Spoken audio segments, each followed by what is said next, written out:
अंतरिक्ष में गई सास बहू। मम्मी, आप इतनी अच्छी एस्ट्रोनॉट हो, फिर ये अर्ली रिटायरमेंट क्यों?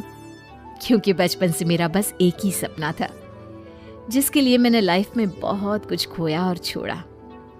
लेकिन अब इस अर्ली रिटायरमेंट के जरिए मैं बस तुम दोनों के साथ और पास रहकर बिना किसी हड़बड़ी के जिंदगी जीना चाहती हूँ। सास की बात सुनकर काजल मुस्कुराकर चली जाती है।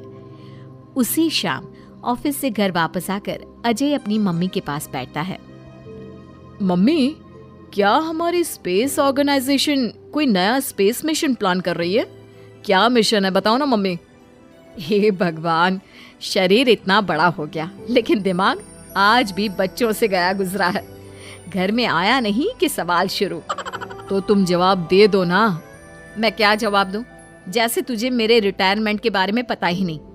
इतने समय से तूने मुझे ऑफिस जाते हुए देखा क्या? फिर मुझे कैसे पता होगा? जा, तेरी पत्नी से पूछ, वो रोज ऑफिस जाती है।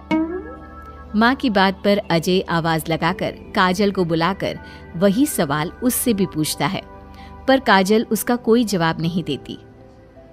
और बोलो पत्नी से पूछने के लिए, मैडम जवाब ही नहीं दे रही। सवाल जायज हो तो जवाब मिलेगा ना, तुम्हें अच्छे से पता है। कॉन्फिडेंशियलिटी रूल्स के चलते हम किसी से भी ऑर्गेनाइजेशन और मिशन से रिलेटेड कोई बात नहीं कर सकते। वो तो पता है, लेकिन मुझसे भी छुपाने का मतलब समझ में नहीं आया। वो मम्मी, रिटायरमेंट एप्लीकेशन के बाद से आपने ऑफिस भी आना बंद कर दिया। सबको लगा कि अब आप इंटरेस्टेड नहीं होगी, इसलिए इन्फॉर्म नहीं किया। क्या तुम भी इस मिशन का हिस्सा हो? मैं ही इस मिशन की लीड साइंटिस्ट हूँ। ये हमारा अब तक का सबसे बड़ा और इम्पोर्टेंट मिशन है। अगर ये सक्सेसफुल हो गया तो दुनिया में हमारे नाम के साथ मेरा प्रमोशन भी पक्का है। काजल की बात सुनकर दोनों माँ बेटे हैरान रह जाते हैं, लेकिन फिर सब साथ मिलकर सेलिब्रेट करते हैं। अब दिन बीतने लगते हैं। काजल स्पेस मिशन के चलते पहले से ज्यादा बिजी हो जाती है और देर तक ऑफिस में समय बिताने लगती है। कुछ समय तक इसे चुपचाप देखने के बाद एक सुबह बहू को सामने देखकर आखिरकार सास उसे टोक ही देती है। आ रही हो या जा रही हो?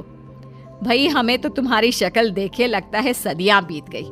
मैडम कब आती है कब जाती है कुछ पता ही नहीं चलता। अरे ऐसा कौन सा मिशन है जिसने सुबह रात घर परिवार सब भुला दिया?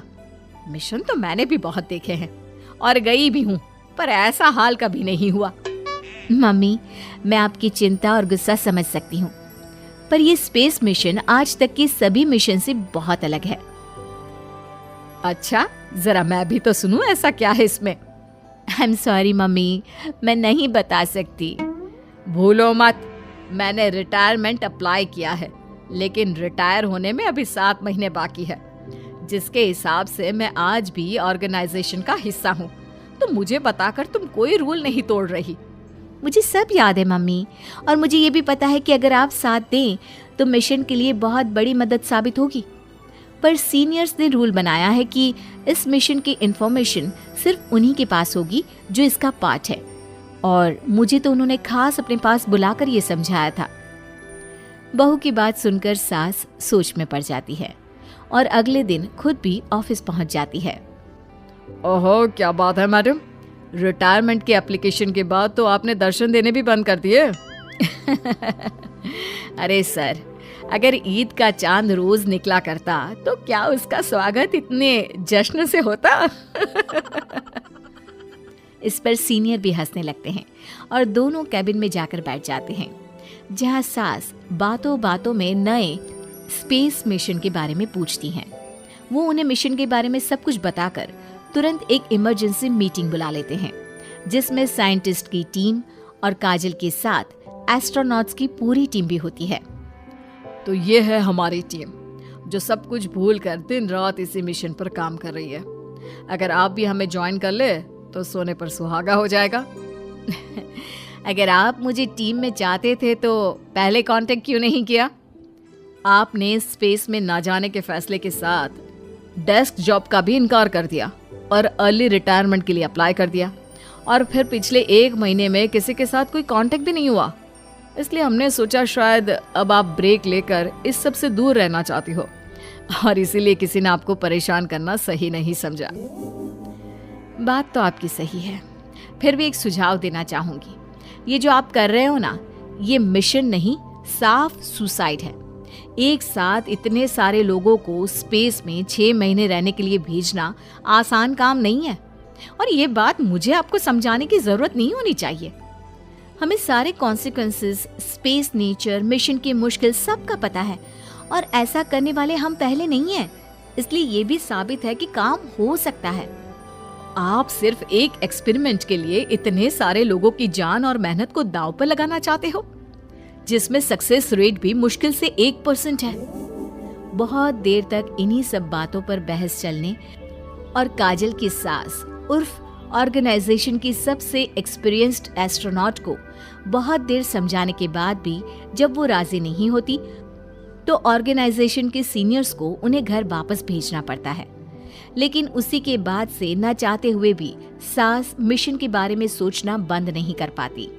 इसी तरह 1 हफ्ता बीत जाता है।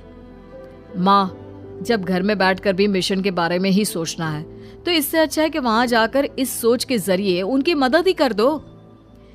उन्हें ऑफिस में नहीं, स्पेस में जाने के लिए मेरी जरूरत है।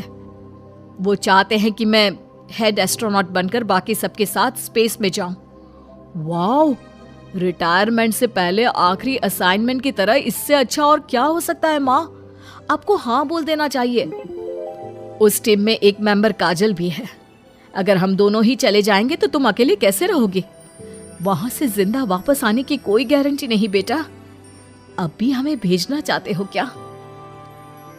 जिस दिन से आपको पहली बार स्पेस में जाते देखा है, तभी से ये डर और पॉजिटिविटी दोनों साथ लेकर जीना सीख गया हूं। आप जाओ माँ, मुझे पूरा भरोसा है आप दोनों वापस भी आओगे और देश के साथ मेरा नाम भी रोशन करोगे। बेटी की बात सुनकर माँ के अंदर हिम्मत आती है और वो एक बार फिर स्पेस ऑर्गेनाइजेशन पहुंच जाती है, जहां उसके फैसले से सब बहुत खुश होते हैं और स्पेस मिशन की तैयारी पहले से ज्यादा जोश में शुरू हो जाती है। कुछ ही समय बाद दोनों सास बहू स्पेस में पहुंच जाती हैं। आखिरकार आज मेरी साइंटिस्ट बहू एस्ट्रोनॉट भी बन गई। सिर्फ स्पेस सूट पहन लेने से कोई एस्ट्रोनॉट नहीं बन जाता। मैं साइंटिस्ट हूँ और उसी में खुश हूँ। अगर मिशन की रिक्वायरमेंट नहीं होती तो शायद कभी यहाँ आती भी नहीं। इसी तरह दिन पर दिन स्पेस की अनेक मुश्किलें और दिक्कत सहते हुए देखते ही देखते 6 महीने बीत जाते हैं और नामुमकिन को मुमकिन करके दिखाते हुए सब सही सलामत अर्थ पर वापस आ जाते हैं, जिसके बाद से दुनिया भर में ये मिशन सास बहू की अंतरिक्ष यात्रा के नाम से मशहूर हो जाता है।